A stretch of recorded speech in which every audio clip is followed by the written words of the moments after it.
Hey guys, welcome to another Sci Teaches video. This is going to be our first video covering how to ace algorithms, okay? For Case Western Reserve, that is CSCS 310. I'm Simon, and we are going to be covering insertion sort and loop invariants today. All right, this is going to be a little bit different to the way I work through circuits, which has been kind of my first playlist on this channel. In that circuits, I kind of work through your weekly material because you have a quiz every week. Here I'm going to be trying to break down chapters or kind of the syllabus, at least as it's presented by Professor Koyaturk at Case Western Reserve. And that's because the examinations are the big part of your grade. Homeworks you can kind of ace every time. And so, yeah, I'm just preparing you for the exam, really. So let's get started. Insertion sort is going to be this first topic. What is insertion sort? Well, insertion sort is this algorithm right here, okay? This is what you need to know. I wrote this down on my cheat sheet when I took my first exam. It is important to note, okay? You need to remember kind of the pseudocode and how to work through it. It's just important to know for algorithms always, okay? Pseudocode is the number one important thing, okay? Now, insertion sort can be a little confusing because you have a pretty simple for loop right here, but then you have a while loop that has a changing key that iterates and compares your key to everything on its left, really. So I'm just going to work through kind of an example real quick to explain to you guys how this works. Remember, write this down, but again, you don't need to kind of understand everything at face value when looking at this algorithm. So this example I've written down is just one I found online, 23, 1, 10, 5, 2. And the way you work through this is you start at j equals 2. And remember, for pseudocode, this isn't 0, 1, 2, 3, 4, but rather it's 1, 2, 3, 4, and 5. This isn't Java, it's not C, it's none of those languages. Your first value is I equals 1. All right, so let's start working through. I wrote down here when j is equal to 2. You'll notice, and I can go ahead and actually, I'll do this live for you guys. When j is equal to 2, that means that a of j is the key, right, which is 1. And now we have a while loop for I, where we mark I as this value, j minus 1. And I should actually mark this key is not j, but rather a of j. So I'm putting that inside the array. And we now need to compare I plus 1. Sorry, we need to compare a of I plus 1 and a of I, okay? So we're really comparing the 1 to the 23. Essentially what this is doing, and I would encourage you to follow through what j is, what I is, what the key is, each step of the way. But I'm just going to show you, this is comparing 1 to 23. And then it's going to say, oh, well, 1 is less than 23, so I'm going to put 1 on the other side. And that's everything to the left of 1. So now let's continue to 10, okay? So now this code is looking at 10. And we're going to say we need to compare 10 to everything to its left. And it sees, oh, 10 is less than 23. I'm going to swap those. Oh, then we compare 10 to 1. Oh, 10 is greater than 1. I'm not going to swap those. So it swaps 10 and 23 and puts it right here. Then we're going to look at 5. It says, oh, 5 to 23. 5 is less than 23. So it swaps 5 right here and puts 23 in 5's place. And then it says, oh, 5 to 10. Well, 5 is less than 10. So then it puts 5 here and swaps it with 10, okay? So I'll do then this last iteration for you right here live, because why not? We have everything sorted, 1, 5, 10, and then we have 23 and 2. Well, we have to compare 2 to 23, and we're going to swap them. 2, 23. Oh, well, then we have to compare 2 to 10. We're going to swap them. 2, and this would become 10 right here. And then 2 and 5. Well, 2 is less than 5. So now this becomes 2. And this becomes 5 right here. And then 2 and 1 don't swap. They're the exact same. So it's going to stay. And our final output is going to be 1, 2, 5, 10, 23.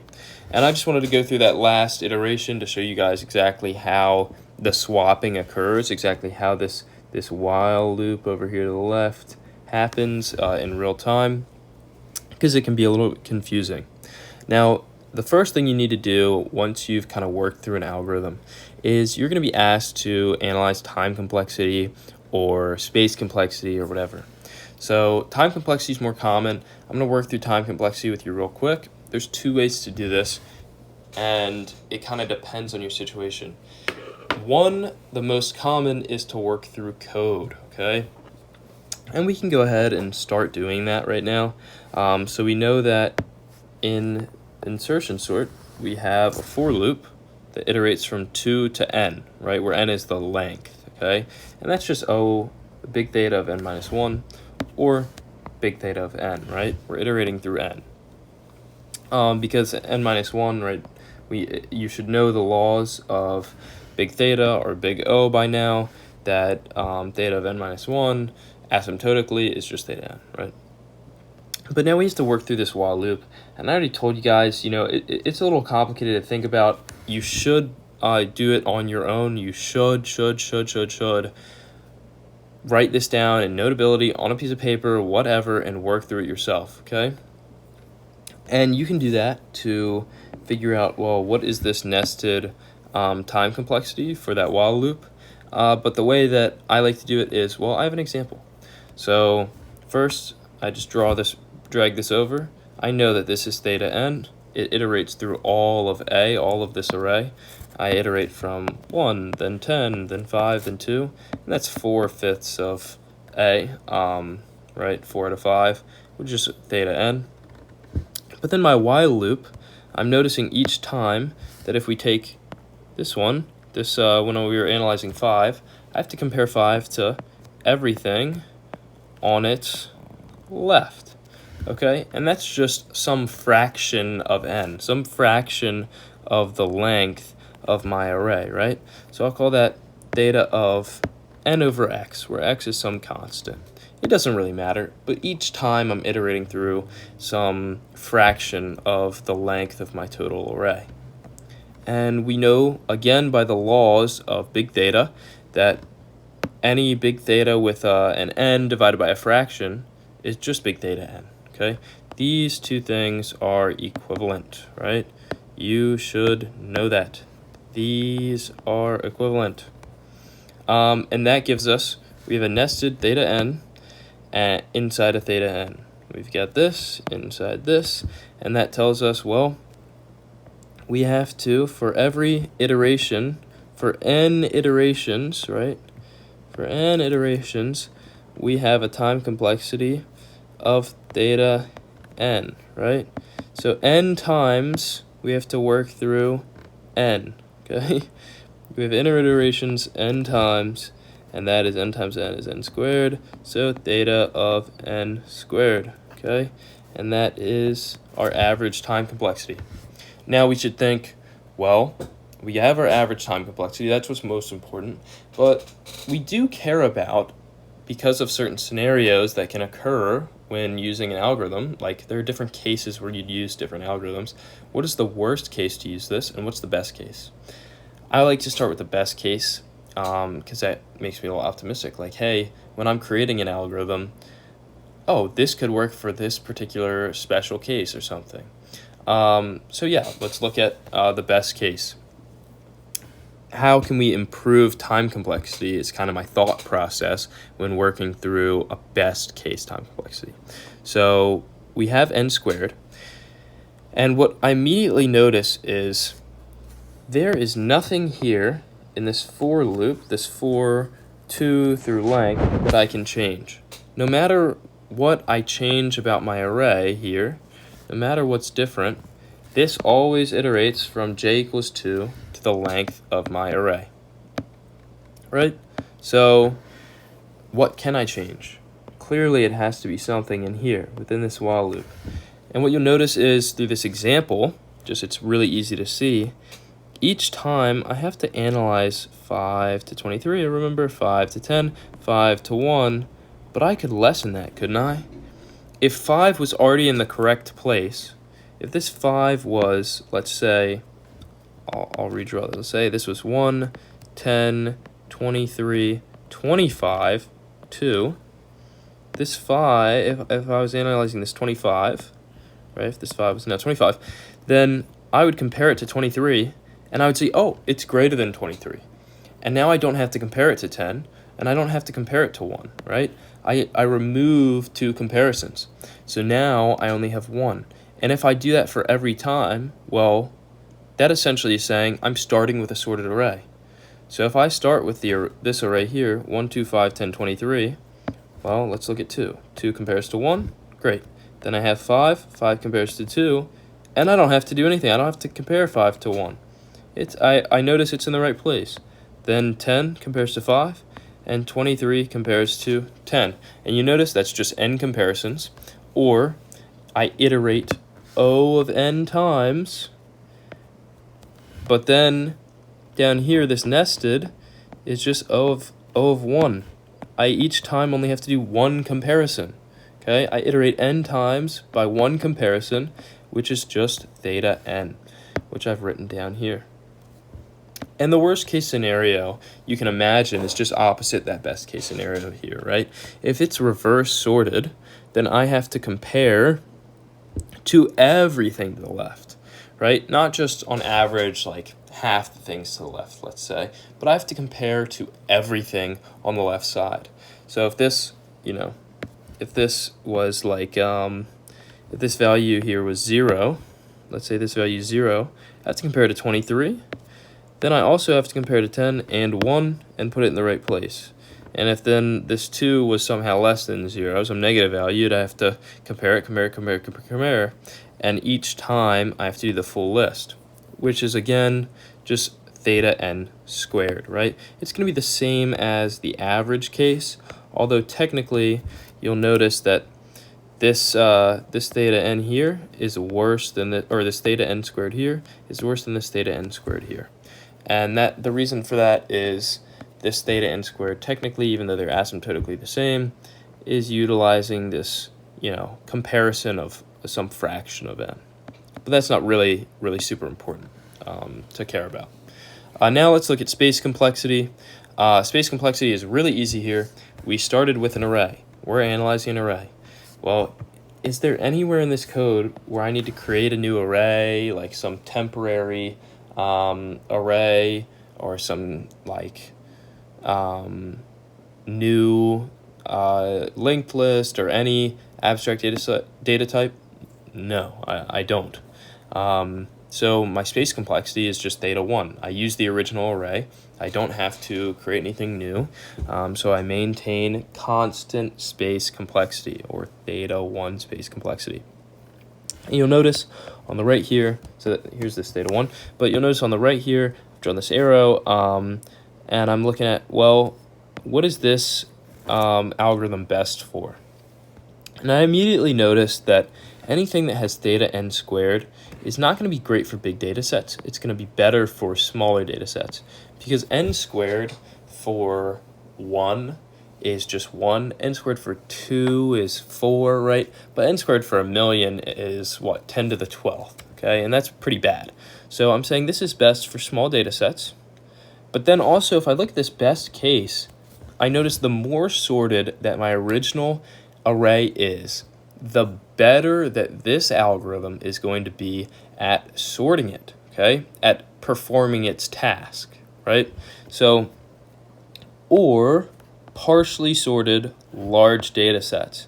And that's because when it's partially sorted, as I said, I'm getting closer and closer to theta n and farther away from theta n squared here, okay? And that's good. Theta n is amazing, okay?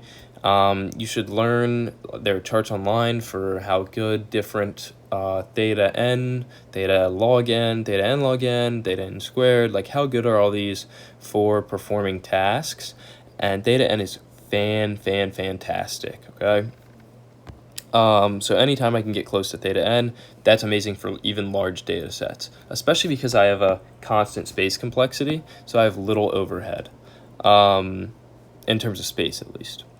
That's everything right here. This is everything you need to know about insertion sort, absolutely everything besides maybe the loop invariant, which I can go over right now. So loop invariants are a simple topic, really, and the loop invariant essentially begs the question, what is true at the start of each iteration of a loop? Okay, so for insertion sort, let's take this for loop. Okay, what is the loop invariant? Well, we know from the example the loop invariant is, if we're looking at this 5, everything to the left of the 5, right, and this 5 is our j, or our key, right, our j here, sorry, not our key. Everything to the left, all a of 1 through j minus 1 are sorted, right? So that's going to be our loop invariant. All a of 1 through j minus 1 are sorted, right?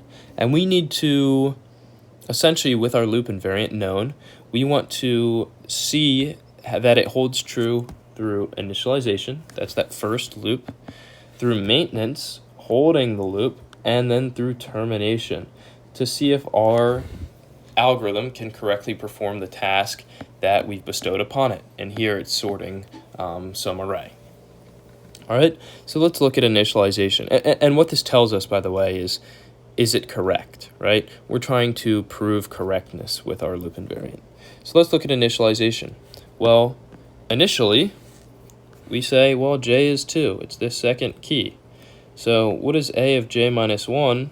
That's just a one-dimensional array. Okay, we have a 1 here, right? Just this a of 1.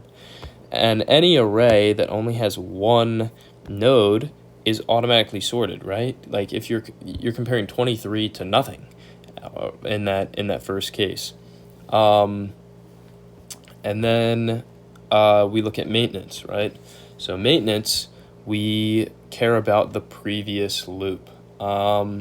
So for this insertion sort, if we're analyzing 10, we're going to look at the loop that we were analyzing 1 in, okay?